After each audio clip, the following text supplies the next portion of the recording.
আমার নাম রামকৃষ্ণ, আমি ফিজিওথেরাপি ছাত্র।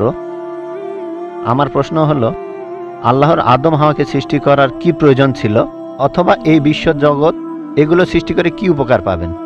আমার দ্বিতীয় প্রশ্ন হলো, সব কিছুই কেউ সৃষ্টি করেছে, তাহলে ঈশ্বর তাকেও অবশ্যই কেউ সৃষ্টি করেছে। আল্লাহ শব্দটার অর্থ কি?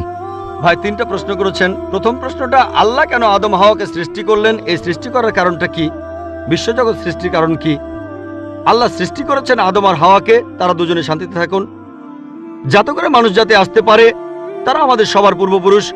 পবিত্র কোরআনে সূরা হুজুরাতের 13 নম্বর আয়াতে উল্লেখ করা হয়েছে, ইয়া আইয়ুহান নাসু ইন্না খালাকনাকুম মিন যাকরিন ওয়া উনসা ওয়া জাআলনাকুম শুউবান ওয়া কাবাইলা লিতাআরাফু ইন্না আক্রামাকুম ইনদাল্লাহি আতকাকুম ইন্নাল্লাহা আলিমুন খাবীর।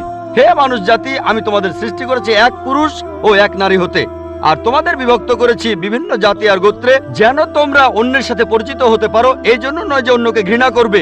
আর আল্লাহর কাছে অধিক মর্যাদা সম্পন্ন সেই ব্যক্তি যার আছে তাকওয়া। আল্লাহ যেটার মাধ্যমে মানুষের বিচার করেন, টাকা পয়সা নয়, গায়ের রং নয়, জাতি বা গোত্র নয়, ধর্মমত নয়, সেটা হলো তাকওয়া। সেটা হলো আল্লাহকে মানা, ন্যায়পরায়ণতা, ধার্মিকতা। তাহলে আদম আর হাওয়া আলাইহিস সালাম তারা আমাদের সবার পূর্বপুরুষ, আপনারও পূর্বপুরুষ, আমারও পূর্বপুরুষ, সব মানুষের।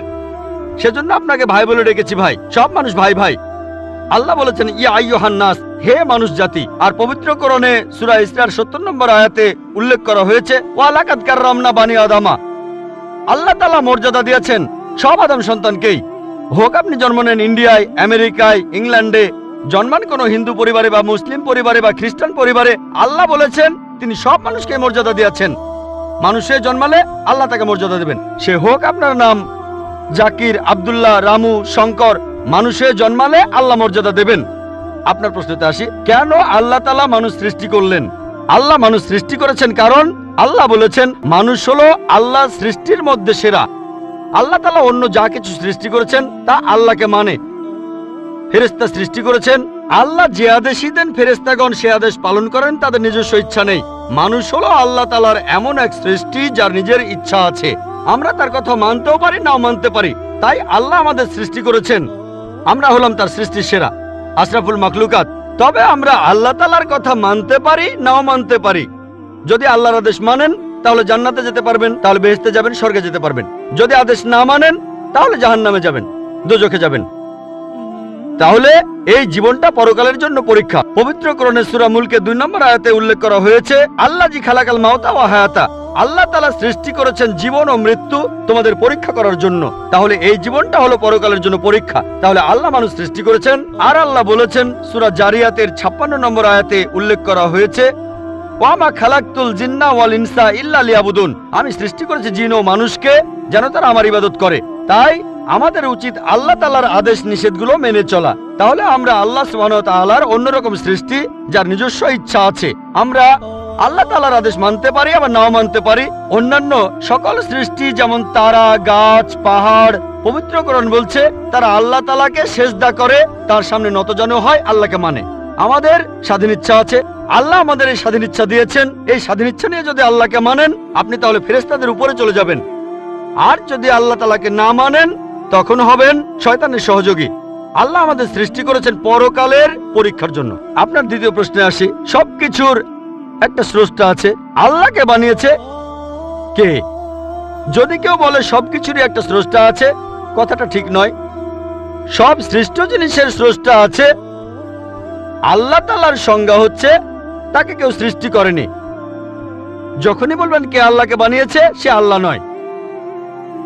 আল্লাহ তাআলার সংজ্ঞা হচ্ছে তিনি সৃষ্টি হননি।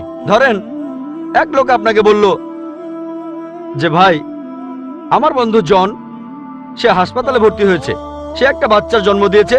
বলতে পারবেন এই বাচ্চাটা ছেলে না মেয়ে? বলতে পারবেন? চেষ্টা করেন, দেখেন।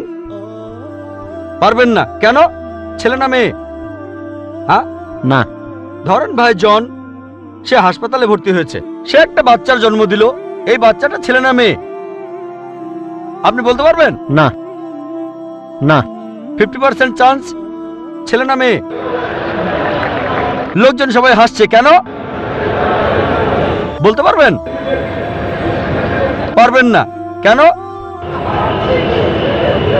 যে উত্তরই বলেন সেটা কি ঠিক হবে? চেষ্টা করে দেখেন, যে বাচ্চাটা জন্মালো সে কি ছেলে না মেয়ে? চেষ্টা করেন। মেয়ে। মেয়ে। ভাই, পুরুষ লোক কি বাচ্চার জন্ম দিতে পারে? হ্যাঁ, এখানে আপনি ভুল করেছেন। একইভাবে ভুল করেছেন যখন বললেন কে আল্লাহকে বানিয়েছে। পুরুষ লোক কোনো বাচ্চার জন্ম দিতে পারে না, তাহলে তো মেয়ে বা ছেলে হওয়ার প্রশ্নই আসে না। এখন কি আপনি বুঝতে পেরেছেন? হ্যাঁ, বুঝতে পেরেছেন, এই তো ভালো। পুরুষ লোক কোনো বাচ্চার জন্ম দিতে পারে না, তাহলে তো ছেলে বা মেয়ে হওয়ার কোনো প্রশ্নই আসে না। যখন প্রশ্ন করলেন কে আল্লাহকে সৃষ্টি করেছে, আল্লাহর সংজ্ঞা হচ্ছে, ঈশ্বরের সংজ্ঞা হচ্ছে তিনি সৃষ্টি হননি। যখনই বলবেন কে আল্লাহকে বানিয়েছে, সে আল্লাহ নয়। ওয়ালাম ইয়াকুল্লাহু কুফুয়ান আহাদ, তার সমতুল্য কেউ নেই। এবারে আপনার শেষ প্রশ্নটাতে আসে, আল্লাহ কে? আল্লাহ কে? সবচেয়ে সেরা সংজ্ঞাটা আছে পবিত্র কোরআনে সূরা ইখলাসে 1 নম্বর থেকে 4 নম্বর আয়াতে উল্লেখ করা হয়েছে।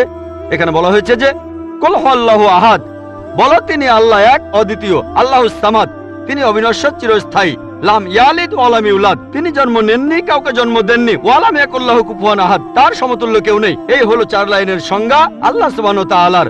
যদি কোনো মানুষ, যদি কেউ বলে যে অমুক লোকটা আল্লাহ, সেই লোক যদি এই 4টা শর্ত পূরণ করতে পারে, আমাদের মুসলিমদের কোনো আপত্তি থাকবে না সেই লোককে আল্লাহ বলে মেনে নিতে। 4 লাইনের সংজ্ঞা, এটাই হলো ধর্মের লিটমাস টেস্ট।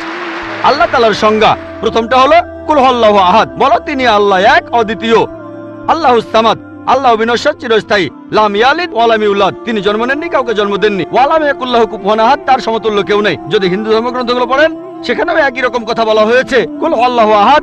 এটা পাবেন আপনাদের ছান্দোক্য উপনিষদে 6 নম্বর অধ্যায় 2য় অনুচ্ছেদের 1ম পরিচ্ছেদে। এক্কামে বিদ্বিতীয়াম, ঈশ্বর মাত্র একজন, দ্বিতীয় কেউ নেই। দ্বিতীয় টেস্ট আল্লাহুস সামাদ, আল্লাহ বিনশ্বর চিরস্থায়ী। ভগবদ গীতা 10 অধ্যায়ে 3 অনুচ্ছেদ বলছে, আমাকে বলা হয় এই বিশ্ব জগতের প্রভু, আমি জন্ম নেইনি, কোনো শুরু নেই। তৃতীয় টেস্ট লাম ইয়ালিদ ওয়া লাম ইউলাদ, তিনি জন্ম নেননি, কাউকে জন্ম দেননি। আর শ্বেতাক্ষেত্র উপনিষদে আছে 6 নম্বর অধ্যায়ের 9 অনুচ্ছেদে, নাচাই সাকাসিজ জানিতা নাচা দীপা, ঈশ্বরের কোনো প্রভু নেই, তার কোনো বাবা মা নেই, মহান ঈশ্বরের কোনো বাবা নেই, তার কোনো মা নেই। তারপর ওয়ালাম ইয়াকুল্লাহু কুফুয়ান আহাদ, তার সমতুল্য কেউ নেই। আর শ্বেতাক্ষেত্র উপনিষদে বলা হয়েছে 4 নম্বর অধ্যায়ের 19 অনুচ্ছেদে আছে। এছাড়াও যজুর্বেদ 32 অধ্যায়ের 3 অনুচ্ছেদে বলা হয়েছে, নাতাস্তি প্রতিমা আস্তি, মহান ঈশ্বরের কোনো প্রতিমা নেই, কোনো মূর্তি নেই, কোনো ছবি নেই, কোনো ফটোগ্রাফ নেই, কোনো ভাস্কর্য নেই। এটা কে বলেছে? যজুর্বেদ 32 অধ্যায় 3য় অনুচ্ছেদ বলেছে একই কথা, ওয়ালাম ইয়াকুল্লাহু কুফুয়ান আহাদ। যদি কেউ বলে যে অমুক লোকটা হচ্ছে আল্লাহ, যদি সেই লোকে 4টা শর্ত পূরণ করে, আমরা মুসলিমরা কোনো রকম আপত্তি ছাড়াই সেই লোককে আল্লাহ বলে মেনে নেব। যেমন ধরেন, কিছু লোক বলে ভগবান রজনীশ হলেন মহান ঈশ্বর। একবার প্রশ্নোত্তর পর্বে এক হিন্দু আমাকে বলেছিলেন, আমরা ভগবান রজনীশকে ঈশ্বর বলে মানি না। আমি কখনোই বলিনি হিন্দুরা ভগবান রজনীশকে ঈশ্বর বলে মানে, আমি বলেছি কিছু লোক তাকে ঈশ্বর বলে মানে। আসুন দেখি রজনীশকে আমরা টেস্ট করি। প্রথম টেস্ট হলো কুল হুয়াল্লাহু আহাদ, বলো তিনি আল্লাহ এক অদ্বিতীয়। রজনীশ কি এক অদ্বিতীয়? সেই কি একমাত্র লোক যে নিজেকে ঈশ্বর দাবি করেছে? এরকম অনেক মানুষই ছিল, আর এই দেশে হাজার হাজার লোক নিজেকে ঈশ্বর দাবি করেছে, রজনীশ একমাত্র নয়। তবে রজনীশ ভক্তরা বলে না না, উনি একটু আলাদা। এবারে পরের টেস্টে দেখি, আল্লাহুস সামাদ, আল্লাহ অবিনশ্বর চিরস্থায়ী। রজনীশ কি অবিনশ্বর চিরস্থায়ী? আমরা তার জীবনী থেকে জানি, তার আত্মজীবনী থেকে, রজনীশ ভুগছিলেন অ্যাজমা, ডায়াবেটিস আর পিঠের ব্যথায়। চিন্তা করেন, মহান ঈশ্বরের হয়েছে অ্যাজমা, ডায়াবেটিস, পিঠের ব্যথা। তৃতীয় টেস্ট লাম ইয়ালিদ ওয়া লাম ইউলাদ, তিনি জন্ম নেননি, কাউকে জন্ম দেননি। ভগবান রজনীশ জন্মেছিলেন মধ্যপ্রদেশে, তার বাবা মাও ছিলেন। 1981 সালে তিনি আমেরিকায় গেলেন, ইউএসএ। তখন হাজারো আমেরিকান তার ভক্ত হয়ে গেল। তারপর আমেরিকার অরেগন প্রদেশে তিনি বানালেন একটা সেন্টার, আর তার নাম দিলেন রজনীশপুরম, তার গ্রাম। পরবর্তীতে আমেরিকান সরকার তাকে অ্যারেস্ট করে কারাবন্দী করে রাখলো। রজনীশ বলতো যে আমেরিকান সরকার তাকে স্লো পয়জনিং করেছে। চিন্তা করেন, মহান ঈশ্বরকে স্লো পয়জনিং করা হয়েছে। 1985 সালে আমেরিকান সরকার তাকে বের করে দিলে সে ইন্ডিয়ায় চলে আসে। তারপর এখানে পুনায় সে আরেকটা সেন্টার খুললো, আর তার নাম দেওয়া হলো ওশো কমিউন। যদি রজনীশের সমাধির কাছে কখনো যান, তার সমাধির উপরে লেখা আছে ভগবান রজনীশ ওশো কখনো জন্মাননি, কখনো মরেননি, তবে পৃথিবীতে ভ্রমণ করেছেন 1931 সালের 11 ডিসেম্বর থেকে 1990 সালের 31শে জানুয়ারি পর্যন্ত। কখনো জন্মাননি, কখনো মরেননি, তবে পৃথিবীতে ভ্রমণ করেছেন 1931 সালের 11 ডিসেম্বর থেকে 1990 সালের 31শে জানুয়ারি পর্যন্ত। তার সমাধিতে এটা লিখতে ভুলে গেছে যে পৃথিবীর 21টা দেশ তাকে ভিসা দেয়নি। মহান ঈশ্বর আসলেন এই পৃথিবীতে, পৃথিবী ঘোরার জন্য, বিভিন্ন দেশে যাওয়ার জন্য তার নাকি ভিসাও লাগে। তখন গ্রিসের আর্কবিশপ বলেছিলেন, যদি রজনীশকে এই দেশ থেকে তাড়িয়ে না দেওয়া হয়, আগে তার ঘর পোড়াবো, তারপর ভক্তদের ঘর পোড়াবো। শেষ টেস্ট ওয়ালাম ইয়াকুল্লাহু কুফুয়ান আহাদ। পরীক্ষাটা এতই কঠিন যে একমাত্র আল্লাহ ছাড়া কেউই পাশ করবে না। যখনই আল্লাহর সাথে কারো তুলনা করবেন, সে আল্লাহ নয়। ওয়ালাম ইয়াকুল্লাহু কুফুয়ান আহাদ।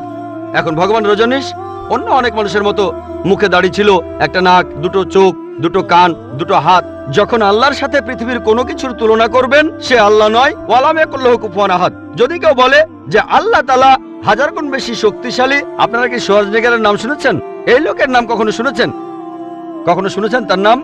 এই লোক একটা সময় ছিল মিস্টার ওয়ার্ল্ড, মিস্টার ইউনিভার্স, পৃথিবীর সবচেয়ে শক্তিশালী লোক, বিশ্বজগতের সবচেয়ে শক্তিশালী লোক। যখনই আল্লাহকে তুলনা করবেন কোনো কিছুর সাথে, হোক সেটা আর্নল্ড শোয়ার্জনেগার, হোক সেটা দারা সিং, হোক সেটা কিং কং, হোক সেটা 1000 গুণ বা লক্ষ গুণ, যখনই আল্লাহর সাথে পৃথিবীর কোনো কিছুর তুলনা করবেন, সে আল্লাহ নয়। ওয়ালাম ইয়াকুল্লাহু কুফুয়ান আহাদ। তার সমতুল্য কেউ নাই। তাহলে এই হলো 4 লাইনের সংজ্ঞা আল্লাহ সুবহানাহু ওয়া তাআলার পবিত্র কোরআনে আছে। আপনি যে ঈশ্বরের পূজা করছেন, ভাই, সেই ঈশ্বরকে সূরা ইখলাস দিয়ে টেস্ট করুন। যদি তিনি পাশ করেন, তাহলে সত্যিকারের ঈশ্বর, তা না হলে নকল ঈশ্বর।